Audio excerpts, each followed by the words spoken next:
আমার বরাবর ছোট মাছের চচ্চড়িগুলো খেতে খুব ভালো লাগে।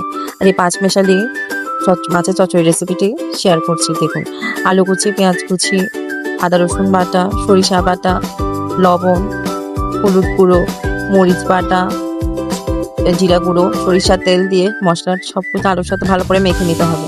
মাখা হয়ে এলে ধুয়ে রাখা পাঁচমেশালি মাছ দিয়ে ভালো করে মেখে পরিমাণ মতো পানি, টমেটো কুচি দিয়ে চুলোয় বসিয়ে দিতে হবে।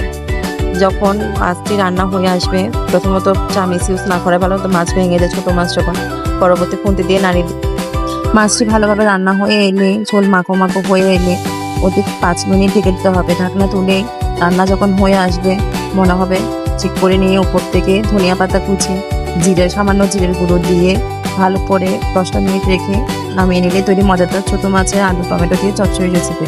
আমার ভিডিও যদি ভালো লেগে থাকে অবশ্যই লাইক, কমেন্ট আর শেয়ার করতে ভুলবেন না। ধন্যবাদ।